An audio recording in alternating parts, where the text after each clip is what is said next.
Olá, turminha, tudo bem com vocês? Hoje nós vamos ver uma aula que vai falar a respeito da função composta e da função inversa. Para começarmos, vamos ouvir um texto a respeito desse tema. Origem de uma função. O conceito de função, que hoje pode parecer simples, é o resultado de uma grande evolução histórica. Os babilônios utilizaram tabelas de quadrados e de raízes quadradas e cúbicas, e quando os pitagóricos tentaram relacionar a altura do som emitido por cordas submetidas à mesma tensão com o seu comprimento. Nesta época, o conceito de função não estava claramente definido. As relações entre as variáveis surgiam de forma implícita e eram descritas verbalmente ou por um gráfico.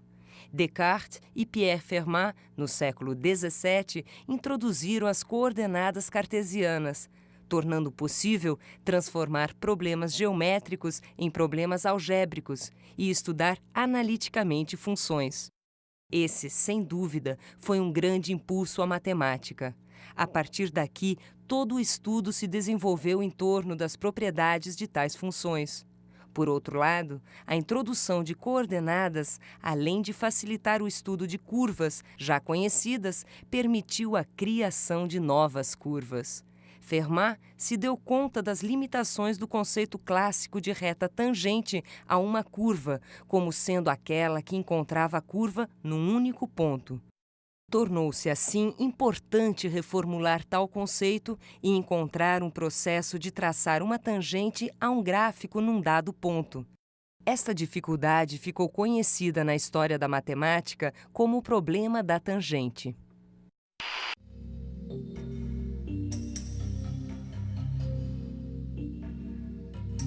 O que nós ouvimos a respeito de Descartes e de Fermat é muito importante para relacionarmos o que vem depois. O que eles trabalharam é uma parte pequena da matemática. O que interessa a nós hoje em dia é muito mais avançado e muito mais implementado. Vamos começar então dizendo a respeito da função composta. O que é a função composta? Precisamos entender, antes da função composta, a ideia da composição. O que significa composição? Compor. Quando você compor, você precisa de mais do que um elemento. Você precisa de mais do que um conjunto. Não basta você ter apenas um conjunto. Você deve ter uma composição entre elementos, uma composição entre conjuntos. Desta forma, para eu poder compor uma função com outra, eu devo ter mais do que uma função. Eu posso até utilizar a mesma função, desde que eu componho ela com ela mesma. Para nós, o que interessa é a formulação matemática e como vamos utilizar esta ideia na nossa vida, no dia a dia. É muito importante entendermos o conceito dessa composição. Para melhor compreensão desse conceito, vamos pegar um exemplo que pode acontecer no nosso dia a dia. Você foi à loja e encontrou um produto a preço de X reais. Esta loja está vendendo esse produto com desconto de 20% para aquele que pagasse à vista. Faz de conta que você é o cliente, que você quer comprar esse produto. Se ele custa X reais, sem desconto, você vai pagar quanto? 80% do valor, porque tem desconto de 20% à vista. Então o cliente paga 80% do valor e fica como sendo 0,8 vezes X. Vamos chamar 0,8 vezes x igual a t. Quando esse dinheiro entra no banco, tem que pagar CPMF, juros, etc. e tal. Então vai chegar já com descontado um certo valor para a loja que vendeu esse produto. Essa loja vai receber o produto final com 95% do valor. Faz de conta então que todas as despesas são 5%. E o valor final é 0,95 vezes o que o cliente pagou, que é 80% do valor de X. Percebe que eu fiz uma composição entre o que foi pago e descontado o valor do que o banco tomou? Resultado final, a loja recebeu 0,95 vezes 0,8 vezes x. Para entendermos melhor, vamos colocar num gráfico de flechas a ideia da composição dessas funções. Então, o exemplo que nós vamos tomar aqui é essa ideia. X é o valor sem desconto. Aplicamos uma função com desconto de 20%, quer dizer, o resultado final vai ser 0,8 vezes x, que é o valor que o cliente vai pagar para a loja. E g é a função onde vamos descontar 5% do valor devido a boletos bancários, juros, CPMF e outras atividades que o banco cobra do cliente, que nesse caso é a loja. A loja vai receber no valor final 0,95 descontado dos 5% que o banco tomou, vezes o valor que o cliente pagou. Eu posso então fazer o seguinte: do cliente já tirar o dinheiro diretamente para a loja, sem passar pelo intermediário. Assim, a loja vai estar recebendo diretamente pela função que eu vou chamar de H, que vai ser 0,95 vezes 0,8 vezes o valor da mercadoria que está sendo exposta pela loja. Este é um exemplo que pode ser aplicado no nosso dia a dia. Vamos formalizar essa ideia utilizando letras F, G e H. Nesta utilização, vamos fazer a composição entre F e G, resultando numa nova função que eu vou chamar de função H. E eu vou ler como sendo função composta de F com G. Ou seja, eu compus os elementos de F com os elementos de G. Vamos formalizar o que eu falei dizendo o seguinte: H de x vai ser chamada de G de F de x. Ou seja, eu vou fazer a composição utilizando duas funções, G e F. E vou ler, H de x é a função composta de G com F. Vamos verificar isto num diagrama de flechas, onde vou representar as funções F, G e H no mesmo diagrama, utilizando três conjuntos A, B e C. Acompanhem comigo a formalização disso no diagrama. Temos o conjunto A, onde nós teremos os elementos x. Aplicando a função do conjunto A no conjunto B, vamos ter o resultado f de x, que é a imagem que x vai gerar no conjunto B, sendo utilizado para isso a função f. Obtido essa imagem, vou obter agora uma nova imagem usando a função g, que vai ser aplicada do conjunto B em C. E o resultado final é que eu vou obter a composição de G com F. O G pega o elemento que F criou e cria um novo elemento, que é G de F de x. Mas também poderíamos usar uma outra função que vai levar a imagem de x diretamente no conjunto C. E esse conjunto C vai ser H igual a GOF ou G de F de x.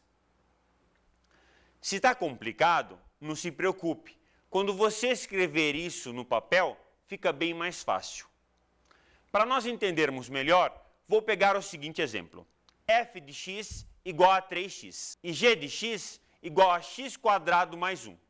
Para ficar facinho para nós, vamos pegar apenas um número e entendermos como esse número dele vai nascer uma imagem com a função f e depois essa nova imagem vai virar um novo número para que nasça, com a utilização da função g, uma nova imagem, que é a nossa imagem final.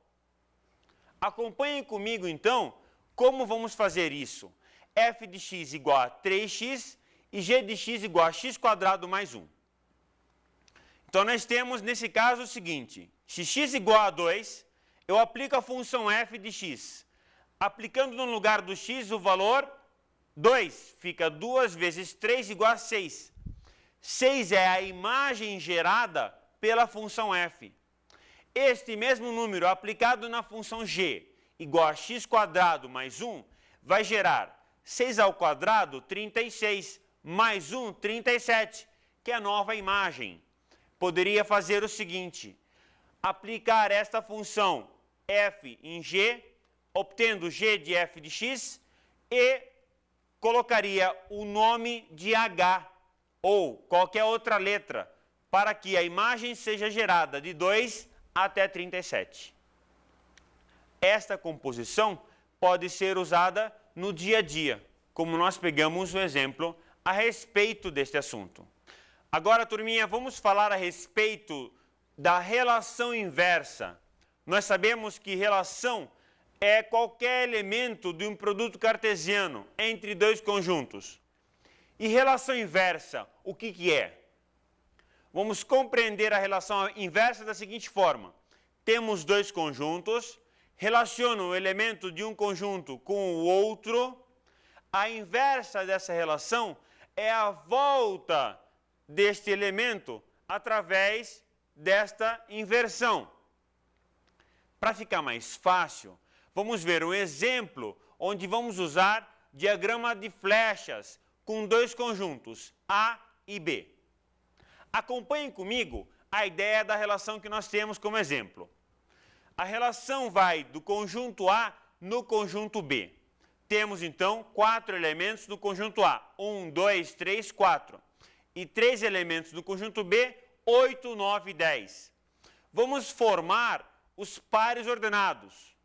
Você lembra o que é um par ordenado? Par ordenado é um par de elementos que estão colocados entre parênteses. São conhecidos como sendo elementos em sequência. Então, vamos colocar os elementos em sequência como sendo pares ordenados. Teremos assim, o 1 e o 8, um par ordenado, o 2 e o 9, um outro par ordenado, o 3 e o 10 como sendo um outro par ordenado.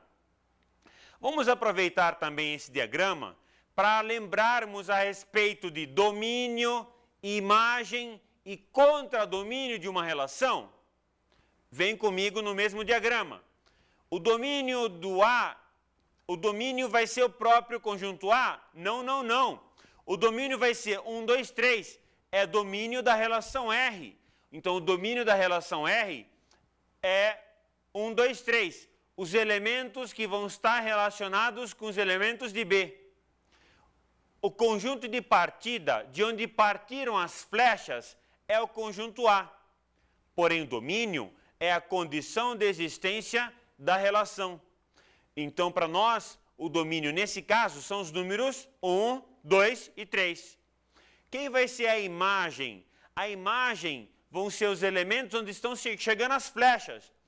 As flechas chegam nos elementos 8, 9 e 10, que são denominados elementos da imagem. Neste caso, a imagem é o conjunto B por completo. O conjunto B é conhecido também como sendo o conjunto contradomínio. Gente, exploramos bem essa ideia, agora vamos fazer a inversão desta relação. Vamos verificar como a inversa dela, R elevado a menos 1, vai ficar. Antes eu estava mandando os elementos de A para B, através da flecha. Agora, neste exemplo, vamos ver os elementos saindo, as flechas saindo dos elementos de B e chegando nos elementos de A. Acompanhem comigo novamente. R a menos 1 vai dos elementos de B até os elementos de A. O que nós tínhamos antes de 1 para 8, agora ficou de 8 para 1. Ou seja, você trocou x com y. Você trocou no par ordenado quem estava na esquerda com quem está na direita. Isso é importante lembrar, porque daqui a pouco vamos aprender como obter a função inversa. E para isso, vamos precisar saber que o x trocou com y, e vou precisar trocar o x com y e o y com x. Voltando novamente, o 1 é relacionável com 8, agora o 8 relaciona com 1.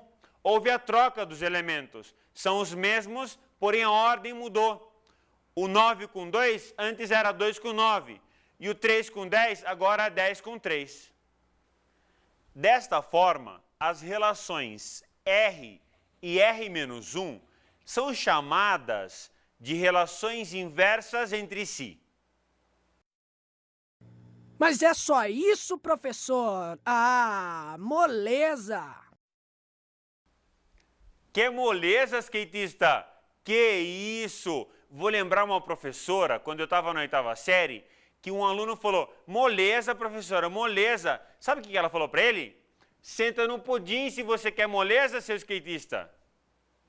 Turminha, se até agora é moleza, maravilha. O que vem agora é muito mais importante do que função composta e é chamada função inversa. As funções inversas são extremamente importantes para a nossa vida do dia a dia. Nós sabemos que muita coisa aprendemos na sala de aula e, infelizmente, não temos oportunidade de aplicar no dia a dia. E sempre vem aquela pergunta, por que aprender? Para que aprender? Será que eu vou usar um dia essas funções? Vamos pegar alguns exemplos de utilização de função inversa. Por exemplo, quando você vai lá e busca seu SIC, seu CPF do governo federal, o seu nome tem apenas um SIC. E com esse SIC você consegue reconhecer quem é dono do nome que fez esse SIC. Aí existe uma inversa de relação, uma inversa de função, porque a quantidade de pessoas, cada uma delas se relaciona com apenas um SIC, um CPF, e esse CPF volta para esta pessoa. Outro exemplo é a senha, que vai estabelecer o uso de certa informação. Cada pessoa estabelece uma senha, diferentemente de outra pessoa. Desta forma, vamos relacionar um elemento com o inverso dele em relação à função utilizada. Hoje em dia, nós ouvimos muito a respeito do projeto Genoma, ou do DNA. E também, cada um de nós tem um DNA, diferente de outra pessoa. Mesmo na clonagem, se os DNAs são iguais, ainda difere por outros elementos.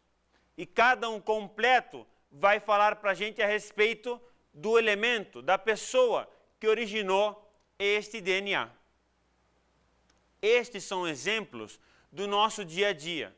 Só que para nós, para a nossa aula de matemática fluir com moleza, como os skatistas estão achando que é, vamos compreender e utilizar coisas simples para que nós possamos fazer os exercícios e aprendamos de uma forma melhor. Vamos pegar o seguinte exemplo. Dois conjuntos A e B. Um conjunto A tem 3 elementos, 1, 2, 3. E o conjunto B tem 3 elementos também, 6, 7, 8. Quando nós falamos a respeito da relação inversa, nós não nos importamos com o tamanho do domínio, nem com o tamanho da imagem. Só que nós vimos funções. Cada função vai emitir valores de x em y, utilizando esta relação especial, que nós denominamos de função. Para compreendermos melhor, vamos juntos para o diagrama de flechas, onde eu relaciono o conjunto A e o B com a função f. Acompanha comigo as flechas. O conjunto A na minha esquerda temos os números 1, 2, 3, que vão ser aplicados neles a função f, levando os valores para o conjunto B. Ou seja, a função aplicada no ponto 1 vai resultar o ponto 6. E a função f aplicada no ponto 2 vai resultar o 7. E a função aplicada no ponto 3 vai resultar o 8. Numa função, nós temos que ter o domínio exatamente igual ao conjunto de partida, tá lembrado? Que ótimo! E também não podemos ter nenhum elemento sem estar relacionado com outro elemento do conjunto contradomínio. Esta é a definição de função. E para isso precisamos, então, inverter a função de tal forma que ela também seja uma inversa e seja função. A função inversa eu vou representar com as flechas amarelas e vou denominar de f elevado a menos 1, do conjunto B até o conjunto A. Ou seja, o elemento 6 vai se relacionar com quem que originou ele através da função f, que é o número 1.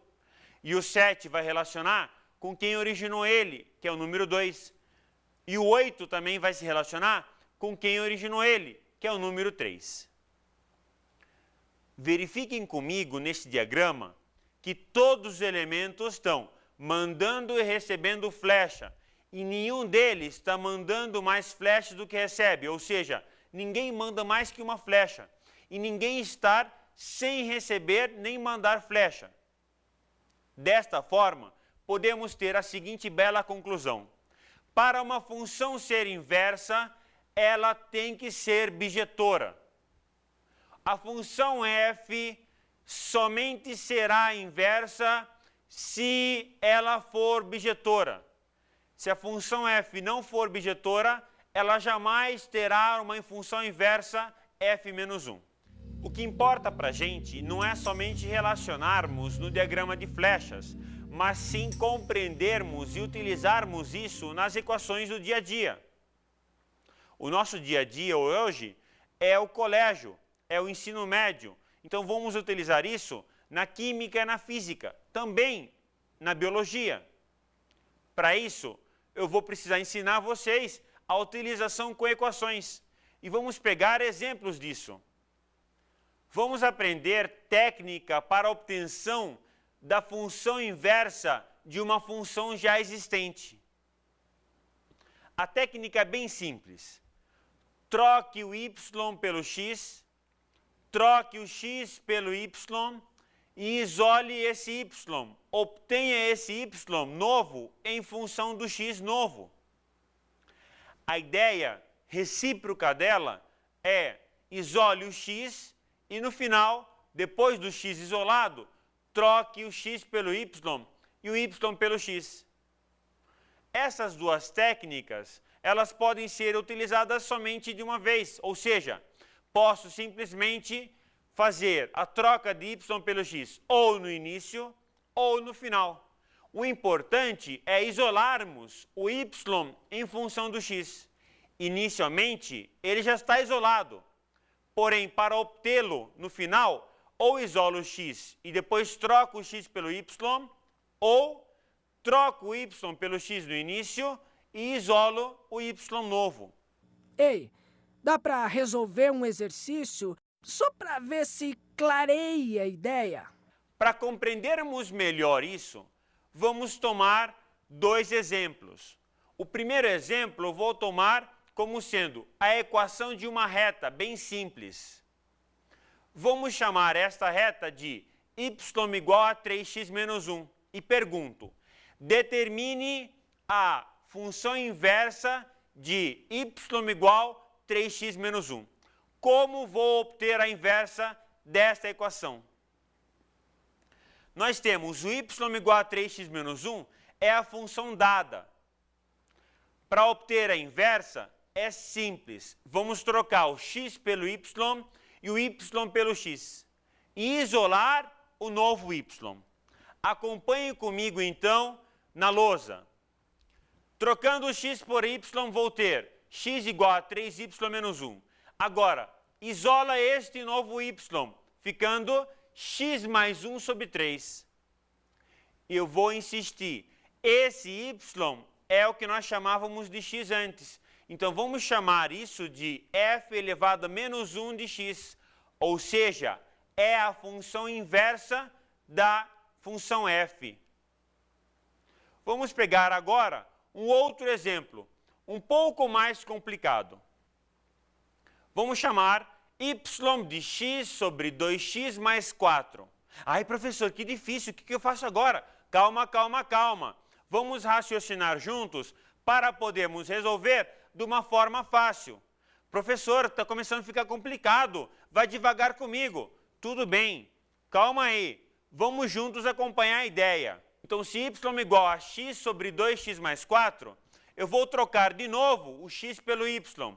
O que era y igual a x sobre 2x mais 4, agora vai ficar x igual a y sobre 2y mais 4. Eu faço a multiplicação de 2y mais 4 por x, eu trago o 2y para x para o lado direito e isolo y. Desta forma, isolando y, vou obter 4x sobre 1 menos 2x. Esse 4x sobre 1 menos 2x, vou chamar de função inversa da função inicial. E vou escrever f elevado a menos 1 de x. Vamos ver agora gráficos das funções inversas. Como é que eu vou fazer o gráfico de uma função inversa? Como é que eu vou obter o gráfico de uma função inversa? Qual é o gráfico da função inversa da função f? Gente, é fácil. Vem comigo para o gráfico deste seguinte exemplo. Vou tomar uma função qualquer, não sei quem originou essa função. Eu sei que o gráfico dela vai estar colocado para a gente. Olha só, tenho a função partindo do zero e subindo. Vou chamar essa função de f. Pense comigo. Se eu troquei o x pelo y e o y pelo x, o que vai acontecer naturalmente? Todos os pares ordenados vão inverter de valores. Os valores são os mesmos, inverte simplesmente a posição. O que era abscissa virou ordenada, o que era ordenada virou abscissa. O x virou y e o y virou x. Significa isso o quê? Isso aí, a função inversa vai ter o gráfico simétrico em relação à função existente. Venha comigo para o gráfico para vermos isso. Olha só, vou pegar e traçar a função y igual a x, a reta, passando pelo zero, e vou inverter a função f em relação a ela, obtendo a função inversa. Vamos ver então, invertendo ela. Ela vai partir então y igual a x passando pelo meio, e a função inversa tracejamos de branco e colocamos em amarelo a nova função inversa. Então é bem simples, cada valor da função f trocou a abscissa pela ordenada e ordenada pela abscissa, ficando desta forma. Vamos pegar mais um exemplo para podermos concluir o gráfico de uma função inversa. Antes de trabalharmos este exemplo, vamos frisar uma vez por todas. O gráfico da função inversa f-1 é simétrico em relação a y igual a x do gráfico da função f. Repetindo, os gráficos f-1 e f são simétricos em relação à reta y igual a x. Vamos tomar este seguinte exemplo. Construir a função inversa que vai do domínio mais 0 até mais infinito, incluindo zero, em contradomínio menos 4 até mais infinito, da função f de x igual x ao quadrado menos 4. Vamos juntos calcular os valores e colocarmos no gráfico. Temos x começando no zero no domínio, aplicado à função f de x igual a x quadrado menos 4, dá quanto, João? Quanto? Menos 4. Parabéns. Esse é o valor inicial. Quanto maior o x, automaticamente maior a função f de x. Vamos plotar no gráfico, então, f de x. Obtendo o valor mínimo de menos 4 até o infinito, passando pelo 2. Isso é parte da parábola. A parábola inteira seria passando do menos 2 no 2. Porém, limitei o meu domínio de 0 até mais infinito. Para quê? Para que a função fosse bijetora. Eu preciso ter uma função bijetora para poder calcular a função inversa dela. Agora vamos achar então a inversa dela. Basta então fazer o quê? Traçar a reta y igual a x e traçar o simétrico da função f em relação a essa reta. Então, traço a reta y igual a x e inverto os valores. Antes esse ponto era quem? 0 menos 4. Troca, troca, x com y fica menos 4, 0. Antes esse ponto era quem? 2, 0. Troca, troca, fica como 0, 2. E marque, então, esses pontos. Ligando eles, vai obter o gráfico da função inversa f menos 1. Perceba o seguinte, que os dois gráficos sempre vão se cortar na reta y igual a x. Vai existir o ponto de intersecção desses dois gráficos na reta y igual a x. Conclusão final a respeito desse problema, que o domínio da função f vai ser a imagem da função inversa de f. E o domínio da função inversa de f vai ser a imagem da função de f.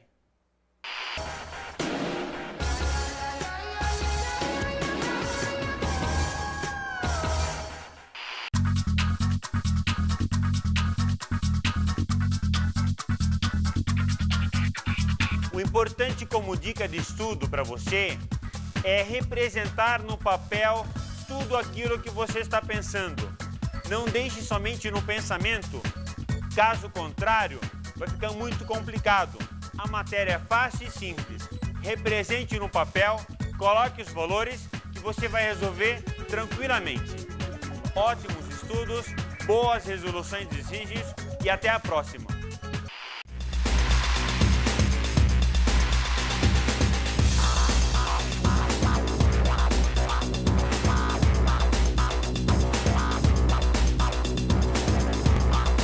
Na aula de hoje estudamos a função composta e a função inversa. Conhecemos um pouco da origem da função. O importante para nós é que a função composta vai ser gerada de uma função em outra, utilizando no mínimo 3 conjuntos. Vimos a técnica para a obtenção da inversa numa função. Devemos lembrar sempre trocar o x pelo y e isolar o y. E que o gráfico da função inversa é sempre simétrico em relação à reta y igual a x. E observamos os gráficos de funções inversas. Os gráficos são sempre simétricos em relação à reta y igual a x.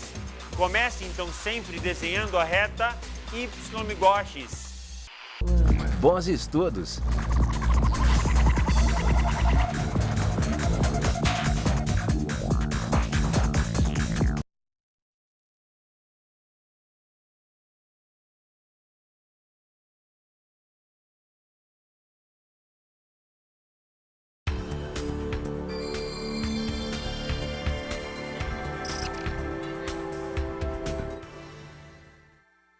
Olá, meus caros colegas. O importante desta aula é treinarmos muito bem os alunos a resolverem as equações compostas e as funções inversas. Na função composta, não deu tempo de a gente analisar como vamos obter a inversão dela. Então, por favor, trabalhe bem com seus alunos e motive eles sempre usando exemplos do dia a dia. Ótimo trabalho e até a próxima!